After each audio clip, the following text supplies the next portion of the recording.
19,000 enter करेंगे और bye में आ जाएगा केस, क्योंकि अब बिजनेस में केस आ रहा है तो बाय में आप लिख देंगे केस।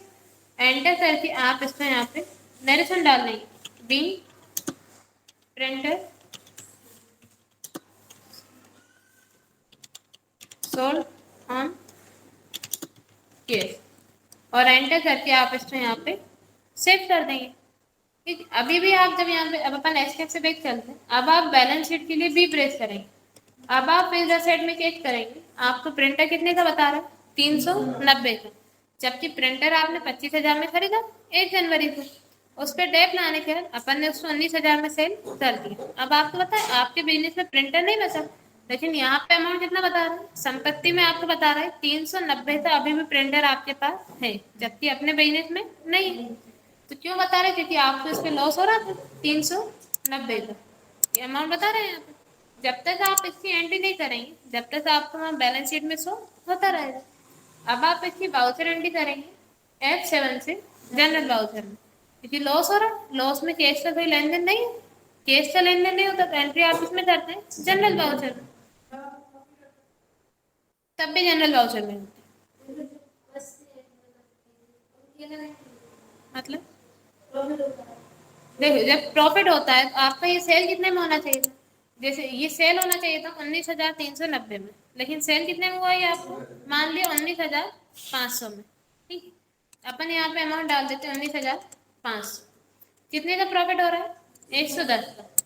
अपन यहाँ पे टैली में चलते हैं, एसटीएफ से बेच चलते हैं, अभी अपन ने एंट्री की थी उसमें अमाउंट कितना डाल दिया था 19,000। अपन यहाँ पे प्रेस करते हैं DAL, आप डाल प्रेस करेंगे, फिर यहाँ पे आप सिलेक्ट करेंगे प्रिंटर, एंटर किया। अपन ने इसमें यहाँ पे सेल कितने में किया था 19,000, जबकि ये आपका अब सेल कितने में हो रहा है 19,500 में। और अब आप जैसे ही यहाँ पे 19,500 डालेंगे एंटर करेंगे, उससे पहले आपने नोटिस करना जब आप यहाँ पे 19,000 डाल रहे हैं तो यहाँ पे करंट बैलेंस क्या बता रहे हैं 390 डेबिट बता रहा है, लेकिन अब अपन यहाँ कितना डाल रहे हैं 19,500, तब अमाउंट कितना बता रहा है 110, उसके आगे क्या लिखा आ रहा है क्रेडिट, पहले डेबिट आ रहा है। ठीक, अब अपन ने इसको एंटर करके सेव कर दिया आपने। अब आप एस्केप से बैक जाना, अब आप बैलेंस शीट के लिए बी प्रेस करेंगे। अब आप यहाँ से जाएंगे फिर असेट में और यहाँ से आप जाएंगे प्रिंटर पे। अब अमाउंट कितना बता रहा है आपको 110 बता रहा है, जबकि 110 का आपको प्रॉफिट हुआ है तो वो अपन को पहले मिल चुका केस, जब अपन ने प्रिंटर सेल किया। जाना कितने में चाहिए था अपना यहाँ पे 19,390 में, अपन ने बेच कितने में दिया 19,500 में, 110 केस अपने पास आ गया, एंट्री तो अपन ने पहले ही कर दी।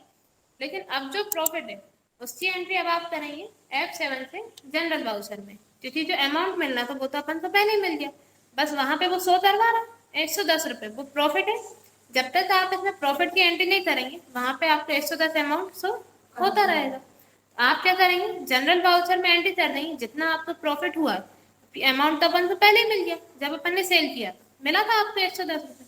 अब आप जनरल वाउचर में एंट्री कर देंगे कि आपको उस पर प्रॉफिट कितना हुआ, और अकाउंटिंग का रूल है अगर लॉस होता है तो अपन लिखते हैं बाय में, प्रॉफिट होता है तो टू में। अब जैसे आपको प्रॉफिट किस पे हो रहा है प्रिंटर पे, तो बाय में आप लिखेंगे प्रिंटर कितने का हो रहा है 110 का, एंटर करेंगे, देखिए अमाउंट जीरो हो गया। और टू में आप लिख देंगे प्रॉफिट एंड लॉस, क्योंकि ये आपको इस पर प्रॉफिट हो रहा है, लेकिन प्रॉफिट का जो अमाउंट था वो तो अपन को सेल करते टाइम मिल गया था 110 रुपये मिला था ना आपको वहाँ पे, वो आपने वहाँ डाल दिया था।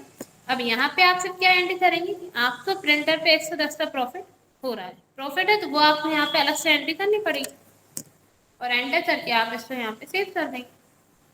लेकिन अगर लॉस होता तब आप एंट्री क्या करते, तब भी जनरल वाउचर नहीं करते, और लॉस आपको हो रहा था तो आपने देखा था अमाउंट आपने कितना डाला था 19,390 कम था, तब आप लॉस की एंट्री किस में करते जनरल वाउचर में। फिर आप लॉस किस में लिखते हैं बाय में, बाय में आप लिखते हैं प्रॉफिट एंड लॉस, अमाउंट डाल देते हैं, और टू में आप लिखते हैं उस संपत्ति का नाम जिसपे आपको लॉस हो रहा था। ठीक है क्लियर, अब इतने में से डाउट हो आप लोगों को तो पूछ लीजिए। चलिए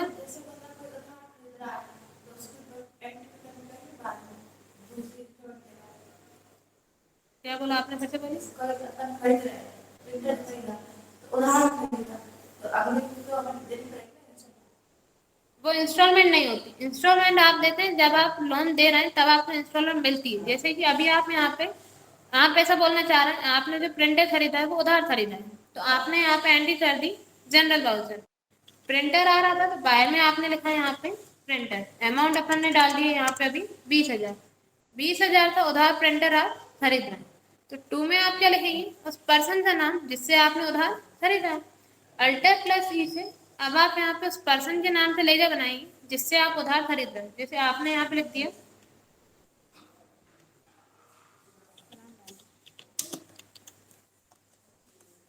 आप यहाँ पे इसको अंडर में डाल देंगे सन्ड्री क्रेडिटर्स। ठीक है, राम से अपन उधार खरीद रहे हैं, आप अंडर में डाल देंगे सन्ड्री क्रेडिटर्स। क्यों? क्योंकि ये आपका लेनदार है, इन फ्यूचर आपसे केस लेगा। एंटर करके आपने यहाँ पे डाल दिया हम आपको 25 दिन बाद पेमेंट कर देंगे। आपने बोला राम से अभी हम आपसे 20,000 का प्रिंटर उधार खरीद रहे हैं, 25 दिन बाद हम आपको पेमेंट कर देंगे। एंटर करके आपने इसको यहाँ पे सेव कर दिया।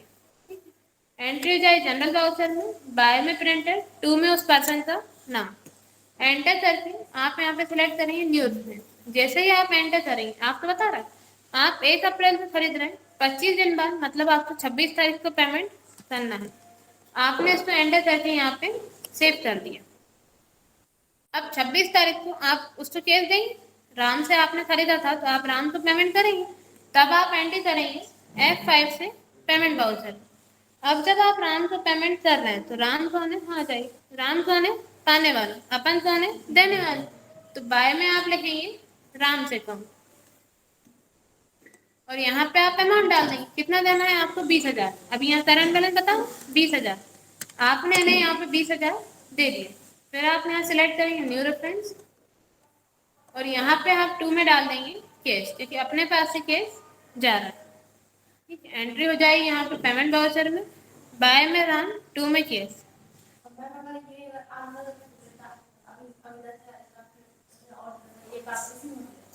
हाँ, फिर 2 बार एंट्री हो जाती। एक बार आप यहाँ पे 10,000 की एंट्री करते, सेकंड टाइम फिर आप 10,000 की एंट्री करते। चलिए एंटर करके आप इसको यहाँ पे सेव कर देंगे। चलिए अब कोई डाउट हो तो पूछिए। दोनों साइड ऐसे होता है, अगर हम अगर पैसे सामने वाला तो हमसे खरीदा हमसे करते हैं तो वो ऐसे। अगर आपने उधार खरीदा है और आप पेमेंट कर रहे हैं, अगर आप उधार खरीदते हैं तब भी एंट्री करते हैं जनरल वाउचर में, उधार बेचते हैं तब भी एंट्री करते हैं जनरल वाउचर में।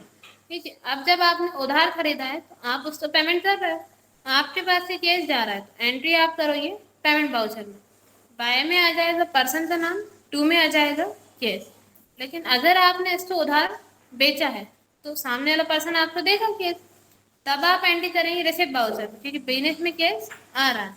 और जब वो पर्सन आपको दे रहा है तो वो पर्सन कौन है, देने वाला, आप हो पाने वाले। बाय में आ जाएगा केस, टू में आ जाएगा पर्सन का नाम। हाँ क्लियर। अब कोई डाउट हो तो पूछिए। कर लेंगे आप लोग एंट्री।